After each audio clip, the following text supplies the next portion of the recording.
présenter au début, chacune, puis après on enchaînera. Ça dure pas longtemps. D'accord. Allô. Bonjour, je suis Françoise Duguay, présidente de la CIMAD pour la région Bourgogne-Franche-Comté. Je suis Colette Boutard, je suis bénévole à la CIMAD. Alors expliquez-nous un peu cette association, présentez-la. Vous voulez un historique? Oui, voilà. Alors un rapide historique. La CIMAD est née en 1939, au moment de la guerre, lorsque les troupes allemandes et françaises campent à proximité de la ligne Maginot.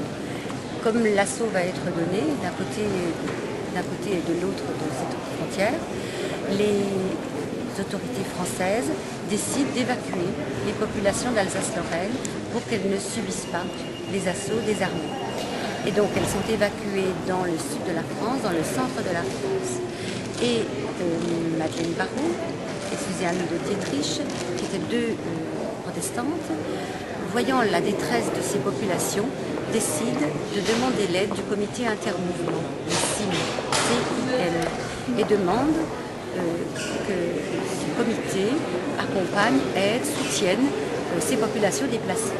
Aussitôt, le comité intermouvement répond favorablement et on ajoute à CIM, ADE, auprès des évacués. C'est ainsi que le sigle CIMAD est né. Donc tout au long de la guerre, la CIMAD a apporté aide et est entrée dans les camps des réfugiés. Et après la guerre, donc je passe très vite maintenant, après la guerre, elle s'est interrogée à savoir est-ce que sa mission était terminée ou pas. Elles se sont dit qu'il y aurait toujours des exclus, il y aurait toujours des exploités dans notre société et que leur mission était de continuer. Et c'est ainsi que la CIMAD, cette année, fêtera ses 70 ans. La CIMAD, c'est la même chose que les Amoureux au banc public? Les Amoureux au banc public, c'est un collectif qui émane de la CIMAD. D'accord. Et qui est né, ce collectif est né à Montpellier, car il y a 2 ans, voyant le nombre de couples franco-étrangers pour qui vivre en famille était une galère, se sont fédérés en collectif. Et très vite, ce collectif a essaimé sur toute la France. Nous, comme en 2008, début 2008, nous avons été confrontés à ce même problème, nous avons créé un collectif sur la région. Et c'est le collectif et la CIMAD qui viennent en soutien, qui viennent soutenir Jennifer Charles. Et quelles sont vos actions concrètes donc, par rapport à ces situations?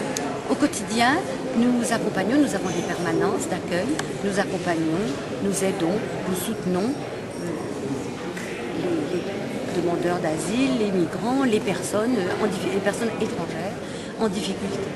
Et ça concerne combien? Enfin, on a des chiffres au niveau national et au niveau local sur la population touchée par ces situations problématiques? Ils sont nombreux. Pour nous, pour notre part, c'est le 2e couple que nous aidons, que nous accompagnons. Mais en France, il y a de nombreux couples qui sont effectivement en situation difficile. 2000 couples ont contacté les Amoureux au banc public depuis qu'ils existent, depuis 2007. Et au niveau des situations, on trouve de tout. Enfin, je veux dire, on se retrouve dans des situations vraiment problématiques. Il n'y a pas seulement les couples, c'est ça dont vous voulez parler? Voilà, il y a aussi tous les étrangers qui sont en procédure de demande d'asile. Il faut bien dire que ces étrangers sont en situation régulière, car c'est un droit de demander l'asile, un demandeur d'asile de quelqu'un en situation régulière. Et puis il y a tous ceux qui ont des difficultés pour leur titre de séjour. Et ils sont nombreux aussi. Et donc ici à Dijon, si j'ai bien compris, c'est le 2e couple que vous aidez? Oui. Oui, parce que le premier couple, disons que la situation était quand même moins dramatique que celle de Jennifer, parce que le couple a pu se marier. C'est-à-dire que le futur époux, qui était d'origine marocaine, a été envoyé au centre de rétention, mais a été libéré. Et il a rejoint Dijon et M. Rapsamen avait lui-même tenu à célébrer le mariage. Tandis que le cas de Jennifer est plus dramatique, puisque après son passage au centre de rétention, son futur époux a été renvoyé au Maroc. Donc ça va être plus dur d'obtenir le même résultat? Bien sûr, mais je crois qu'elle a rejoint son futur époux au Maroc. Oui, mais la procédure maintenant, ils se sont mariés au Maroc, mais après le consulat de France recommencer une enquête pour être sûr que ce n'est pas un mariage blanc. Ensuite, il faut que le mariage soit transcrit et reconnu par la France. Et quand tout ça sera fait, ça peut prendre déjà 1 ou 2 ans, il faut que M. Naimi obtienne un visa long séjour pour entrer en France. Donc d'après l'expérience des amoureux au banc public, ces procédures peuvent prendre de 1 à 3 ans.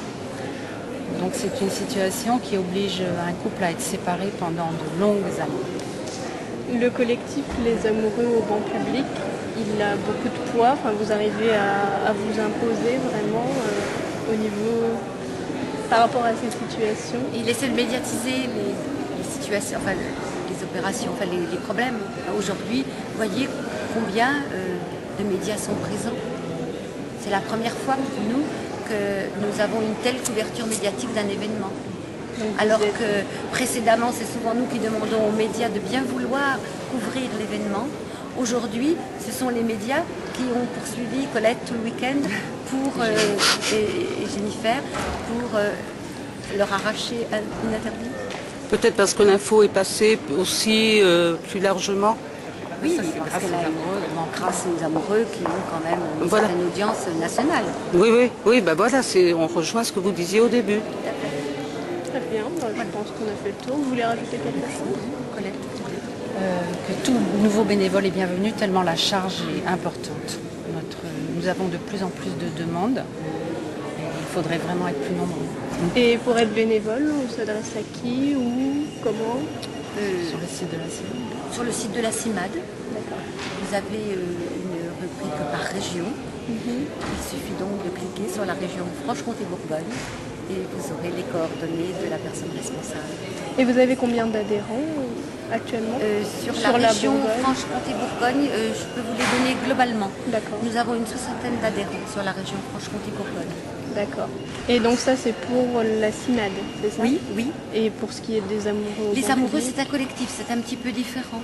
Il n'y a pas d'adhésion. D'accord. Disons qu'il y a beaucoup de sympathisants. D'accord. Bien.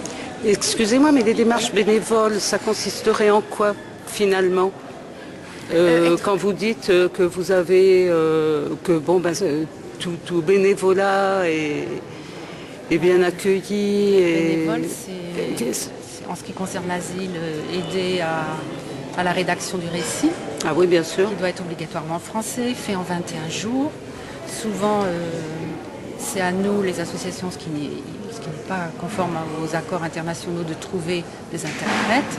Ce qui est de plus en plus difficile ici, parce qu'on a des nationalités diverses. Et ensuite, pour les recours, tout ça, c'est notre interlocuteur, c'est l'OFPRA ou la CNDA, c'est au niveau national à Paris. Oui. Et puis, ce que fait Françoise très bien, tout ce qui concerne les titres de séjour où notre interlocuteur est la préfecture. D'accord. Les conjoints de malades, les parents d'enfants malades, les concubins, Oui, bien sûr. Mais les tâches sont aussi multiples.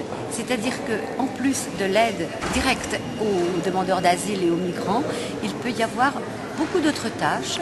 C'est-à-dire que en ce moment, une bénévole va donner des cours de français à des étrangers qui ne sont pas francophones. Et puis on a des tâches aussi, des bénévolats à inventer. Donc toute bonne volonté peut se présenter à nous. D'accord, c'est ce que je voulais savoir. Je voulais savoir un peu votre message par rapport à... Accompagner un étranger à la préfecture pour être présent, pour l'aider à comprendre. Ne serait-ce que psychologiquement, qu'ils ne se sentent pas isolés. Et ou des tâches plus matérielles, si certains sont compétents pour des tâches plus matérielles. Oui. Ou d'organisation, ou de comptabilité, ou de secrétariat. Vraiment, les tâches sont multiples. Très bien. D'accord. Merci. Merci beaucoup. Merci beaucoup.